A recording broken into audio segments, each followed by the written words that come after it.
Live.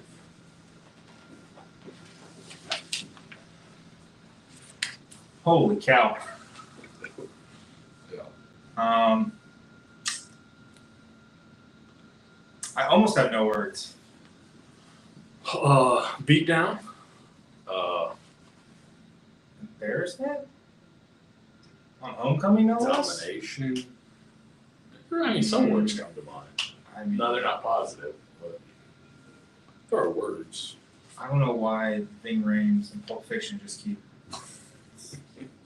That's what I'm feeling. Welcome to the Bay Area Examiner post-mortem, post-game, Postmortem show. I'm Nathan. This is Seth. USF played a football game today and lost 56-14 to the FAU Owls, and felt not even that close.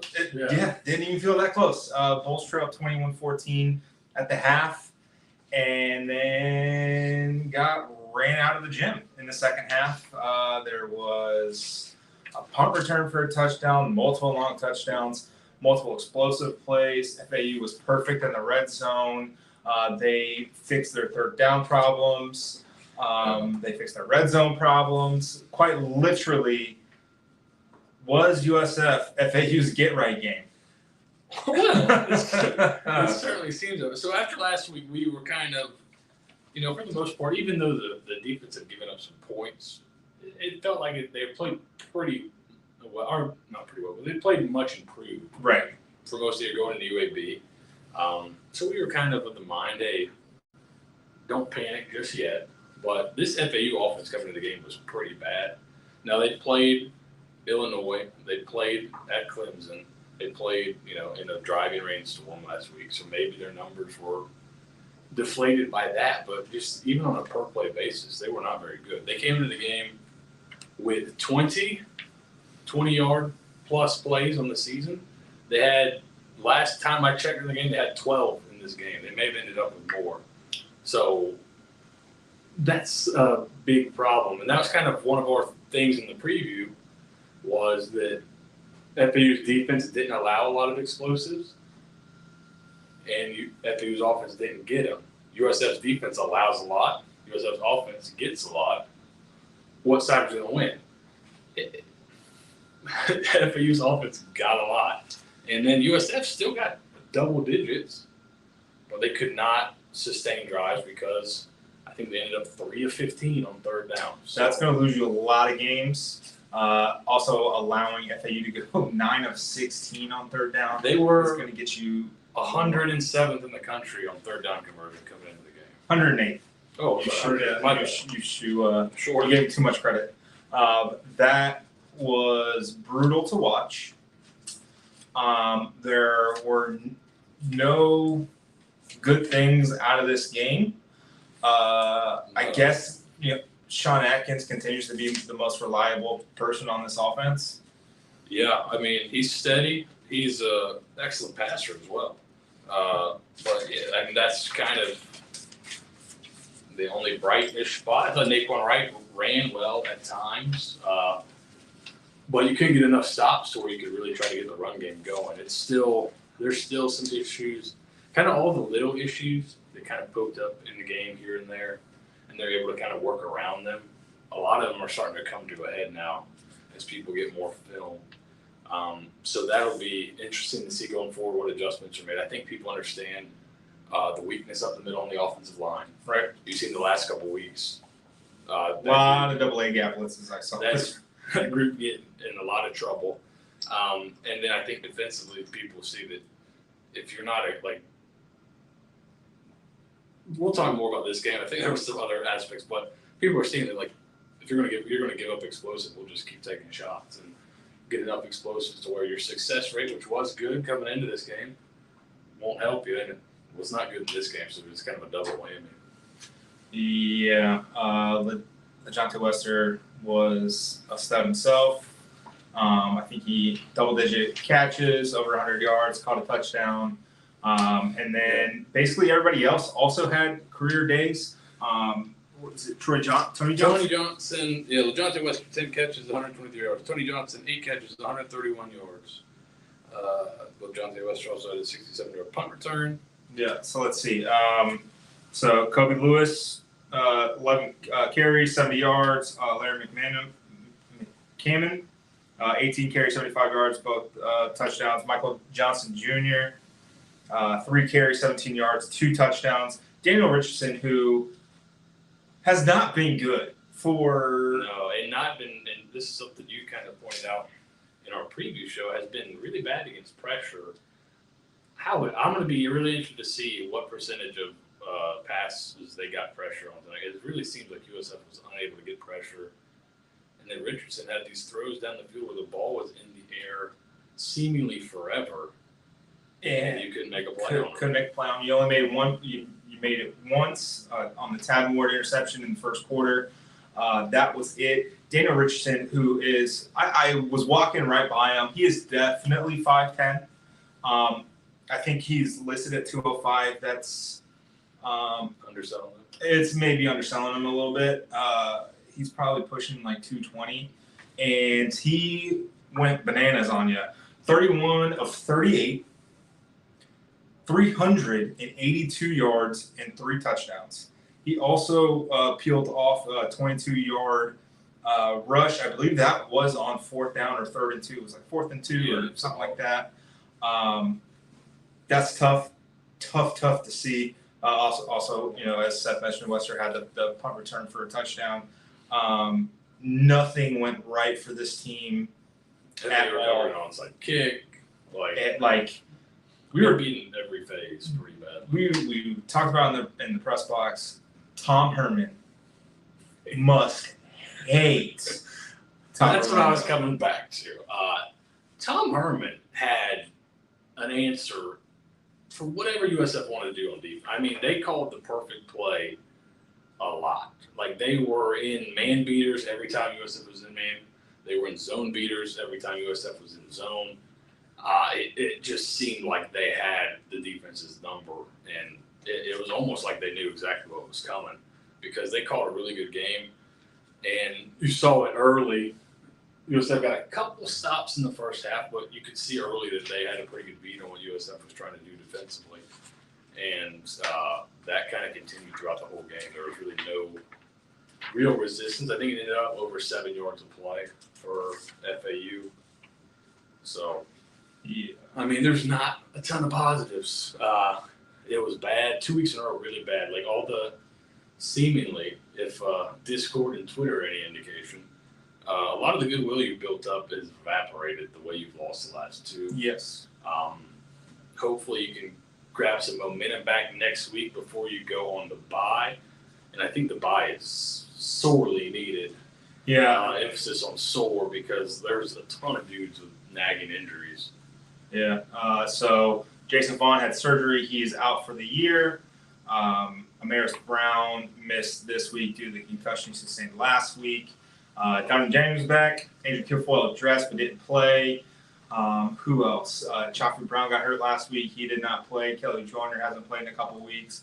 He should be getting back soon. Seth Joffrey maybe next week as well. Maybe next 2. Maybe after the bye. Seth Jones, who had that scary injury in fall camp, still working his way back. The coach said he hasn't done enough to start playing yet.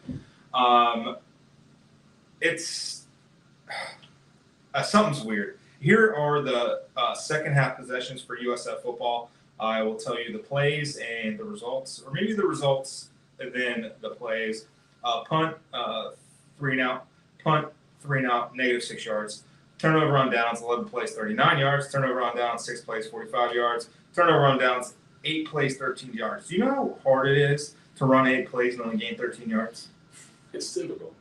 And on the flip side, FAU's second half, touchdown, 5 plays, 68 yards. Touchdown, 8 plays, 64. Touchdown, 6, 64. Touchdown, 10, 70. Turnover on downs, game. Yeah. It's one thing that's been kind of in the back of my head the last few weeks, and it kind of really popped up after UAB. Does the offense struggle? I think I even mentioned it. Does the offense struggle against athleticism? Because when they played some teams that are more athletic on the back end, you don't see these guys getting as wide open. You don't see the offense hitting quite as well as they do when you're playing, Rice or Navy or FAMU. Even Western, you got behind them like once, but it was really about running the ball in that game. So that's, I think, a concern going forward is when you face teams with athletic back ends, can you get open? Because it seems like there are some issues. Now, they did scheme a couple things open and guys dropped the ball in kind of pivotal spots. But, that's something just the last couple of weeks it's kind of been on my mind. Going back to like Alabama being like the uber athletic team, you're going to play just putting you in the clamps all game. So I don't know what the solution for that is, and if that is the issue, but that's something I think to monitor going forward when you're playing some more teams with athleticism. Yeah, it was brutal to see the entire game. I wanted to leave in the third quarter. Seth told me I was contractually not allowed to. So here we are. It's been not fun at all.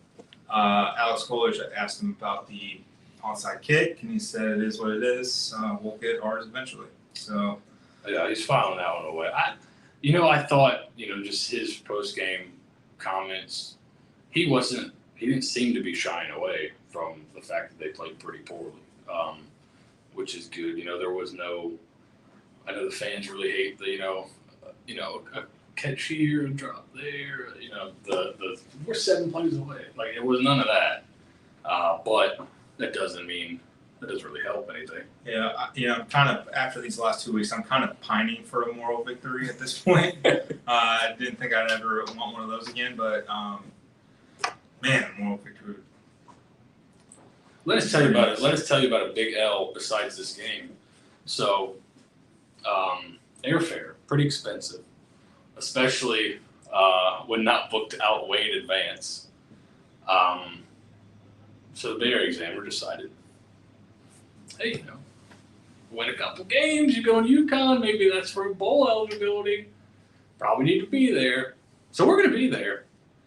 But to get back to 500. It will not be for bowl eligibility. So that will have to wait maybe for another year. We'll see how they respond. This is 2 really bad ones.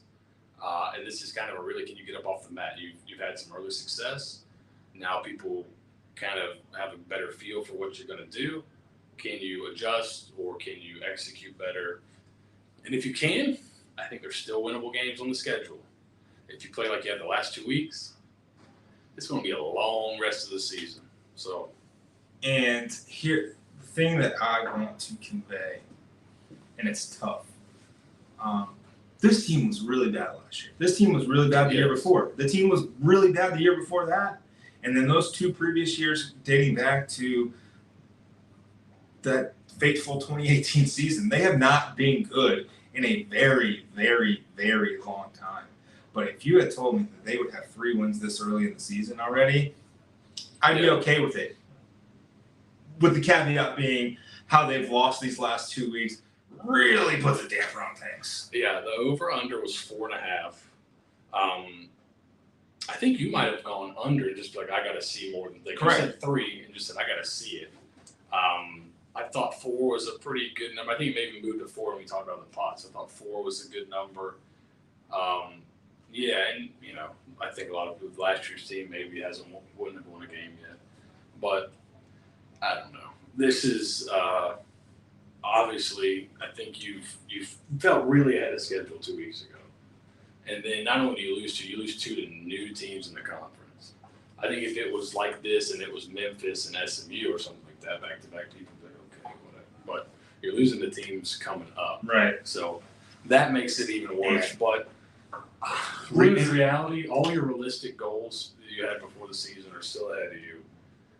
But you gotta make some adjustments. You gotta make some changes, obviously, or you're not gonna have a chance to really beat any of them unless your goal is to win more than 1 game this year, which you've done. Check that off the list. Check and mate on that. But enjoy the rest of your Saturday. If you can. Yeah. What time is it? It's 8:10. Enjoy the rest of your Saturday, folks. There you go. There's some. You got Notre Dame, USC, Miami, North Carolina. Does Mario take a knee? Does he not take a knee? There's some intriguing stuff out there. You got Oregon State, UCLA. You got a good night of college football left. I think the Lightning are playing. I think it was 2-2 at the first intermission last time I checked. So can you see out on the field there? Let me see if you can see that. Let's move the camera here. Let's move the camera. We're gonna show you guys behind the scenes.